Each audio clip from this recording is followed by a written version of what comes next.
Assalamualaikum warahmatullahi wabarakatuh. Halo sahabat-sahabat semuanya, jumpa lagi kita di Ekonomika Channel. Pada video kali ini kita akan melanjutkan pembahasan soal-soal OSN Ekonomi tahun 2023 tingkat kabupaten kota. Bagi teman-teman yang baru bergabung dengan channel ini, untuk lebih mendukung channel ini berkembang lagi ke depannya, jangan lupa like, subscribe, dan share video ini. Mudah-mudahan video ini bermanfaat bagi kita semuanya. Namun perlu juga disampaikan jika nanti di dalam pembahasan ada materi yang miskonsepsi atau mungkin ada jawaban yang berbeda dengan teman-teman semua, silakan diketik di kolom komentar. Oke, kita langsung saja ke soal yang pertama. Soal yang pertama untuk video kali ini. Currently, online transportation facilities are in great demand by the public. The increasing demand for online transportation has resulted in increasing demand for motorized vehicle product. The increase in demand for motor vehicle was followed by an increase in bank credit. The increasing bank credit will cause inflation. Therefore, the most appropriate way for monetary authority to avoid the inflation problem is A. The central bank make selective lending policies to financial institution. B. Reducing foreign debt. C. Establishing a ban on import of motorized vehicle product. D. Reducing government spending so as not to increase the money supply. E. Creating free public transportation so that the people move away from online transportation so as to reduce consumption. Nah, di soal ini di mana kita ketahui bahwa saat ini transportasi online itu sedang tinggi permintaannya oleh masyarakat, sehingga menyebabkan meningkatnya permintaan transportasi online ini akan menyebabkan meningkatnya permintaan terhadap kendaraan bermotor. Nah, oleh karena itu, ketika permintaan kendaraan bermotor itu meningkat, maka akan menyebabkan naiknya kredit bank. Maka meningkatnya kredit bank ini akan menyebabkan terjadinya inflasi. Oleh karena itu, langkah terbaik atau cara terbaik yang dibuat oleh pemegang otoritas moneter untuk menghindari masalah inflasi ini adalah, jadi dari soal ini kita ketahui bahwa permintaan terhadap kendaraan bermotor untuk transportasi online itu sedang meningkat. Jadi dengan demikian meningkatnya kendaraan bermotor, maka meningkat pula pinjaman terhadap bank. Oleh karena itu dikhawatirkan akan menyebabkan terjadinya atau naiknya inflasi. Maka langkah yang tepat ya bagi otoritas moneter untuk menghindari masalah ini adalah, yang pertama, yang A, bank sentral membuat kebijakan pinjaman kredit selektif kepada lembaga keuangan. B, mengurangi utang luar negeri. C, menetapkan larangan produk impor ya untuk kendaraan bermotor. Yang D, mengurangi pengeluaran pemerintah agar tidak menambah jumlah uang beredar. Kemudian yang E, menciptakan angkutan umum gratis agar masyarakat beralih dari transportasi online sehingga mengurangi kemacetan. Jadi jawaban yang lebih tepat dari opsinya ini adalah yang A. Maka yang dibuat oleh otoritas moneter adalah dengan membuat kebijakan kredit selektif untuk institusi keuangan ya. Jadi dengan demikian istilahnya peminjaman di bank itu tidak serta-merta langsung dipenuhi oleh bank, tetapi dengan membuat the selective lending policies tadi, sehingga bank ketika memberikan peminjaman kepada orang-orang yang membutuhkan ini memakai syarat-syarat tertentu yang harus dipenuhi oleh si peminjam. Maka dengan demikian diharapkan bisa mengatasi masalah inflasi yang terjadi ketika naiknya permintaan terhadap kendaraan bermotor. Maka untuk soal yang nomor 1 ini jawabannya adalah yang A.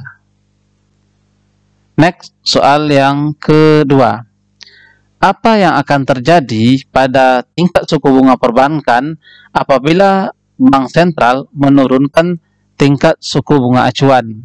Jadi kita ketahui bahwa suku bunga di Bank Indonesia atau di Bank Sentral ini merupakan suku bunga acuan ya, untuk bank ketika menetapkan bunga, baik bunga pinjaman maupun bunga simpanan. Ketika bank sentral menaikkan tingkat suku bunga, maka bank umum pun juga akan melakukan hal yang sama. Suku bunga, baik suku bunga pinjaman maupun suku bunga tabungan akan dinaikkan oleh bank umum. Sementara itu, ketika Bank Indonesia menurunkan suku bunga acuan, maka bank umum pun juga akan melakukan hal yang sama. Nah, dari soal ini kita ketahui bahwa ketika bank sentral ini menurunkan tingkat suku bunga, maka suku bunga yang ada di bank umum pun juga akan berkurang atau turun. Maka jawaban untuk soal nomor 2 ini adalah yang B, juga akan mengalami penurunan atau berkurang. Selanjutnya, soal yang ketiga. Soal yang ketiga berkaitan dengan inti masalah ekonomi. Inti masalah ekonomi adalah A. Tidak cukupnya ketersediaan sesuatu dibandingkan dengan kebutuhan terhadapnya. B. Diperlukannya pengorbanan upaya atau biaya untuk mendapatkan sesuatu. C. Naiknya harga-harga barang kebutuhan pokok secara terus-menerus. D. Meningkatnya laju inflasi diiringi dengan meluasnya pengangguran. E. Rendahnya pendapatan per kapita dan timpangnya distribusi pendapatan nasional. Sama-sama kita ketahui bahwa inti masalah ekonomi itu adalah berkaitan dengan istilah scarcity atau kita sebut juga dengan kelangkaan. Nah, untuk scarcity atau kelangkaan ini adalah suatu konsep di mana kebutuhan manusia terhadap sesuatu itu sangat banyak, sementara ketersediaan barang tersebut ini tidak sebanyak yang dibutuhkan begitu. Nah, maka untuk soal yang ini jawaban yang lebih tepatnya adalah yang A. Tidak cukupnya ketersediaan sesuatu dibandingkan dengan kebutuhan terhadapnya. Maka soal nomor 3 ini jawabannya adalah yang A. Next, soal yang keempat. PT Travelin membeli equipment atau peralatan yaitu sebanyak 2.400.000 dan perlengkapan sebanyak 2.700.000 dari PT Wahana dan cash sebanyak 3.100.000. The entry jadi jurnalnya untuk transaksi ini adalah.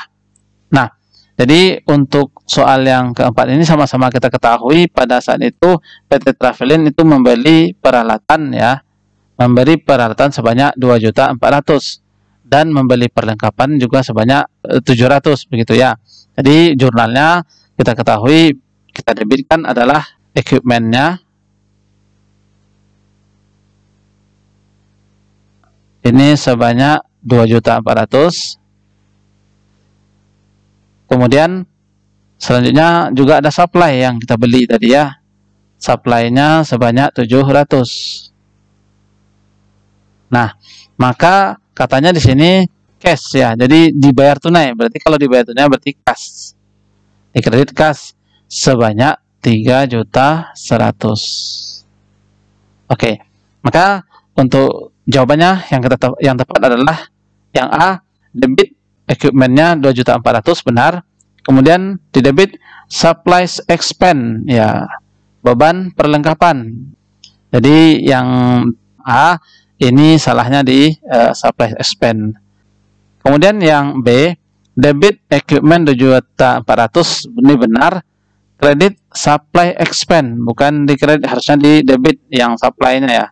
Yang kreditnya salah, expense-nya juga salah. Maka untuk yang B juga salah. C, debit equipment-nya sebanyak 2.400.000 benar. Debit supply-nya 700. Ini benar juga. Kredit cash itu sebanyak 3.100.000. Oke, yang C Ya, benar. Ya, kita lihat dulu yang D. Debit cash. Ini harusnya ini di kredit cashnya, bukan di debit. Kemudian untuk yang E juga salah, karena cashnya yang didebitkan. Maka untuk soal nomor 4 ini jawabannya adalah yang C. Di mana pada saat pembelian equipmentnya 2.400.000, supplies-nya 700, maka dibayar cashnya adalah 3.100.000. Berarti jurnalnya adalah equipmentnya di debit 2.400.000, supplies-nya debit 700, cash kredit sebanyak 3.100.000. Maka jawabannya adalah yang C. Next, soal selanjutnya. Indonesia akan memperoleh keuntungan apabila mengekspor kelapa sawit ke Jepang. Sebaliknya, Jepang akan memperoleh keuntungan apabila menjual mobil ke Indonesia. Keadaan ini sesuai dengan teori A. Comparative advantage, B. Competitive advantage, C. Absolute advantage, D. Equal advantage, E. Cooperative advantage.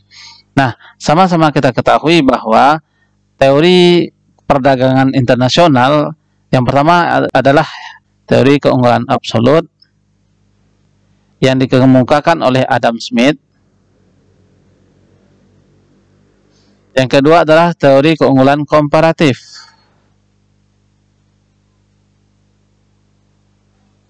Ini dikemukakan oleh David Ricardo. Nah, di mana teori keunggulan absolut ini menyatakan bahwa dua negara ini akan bisa melakukan kegiatan perdagangan internasional manakala satu negara unggul di satu produk.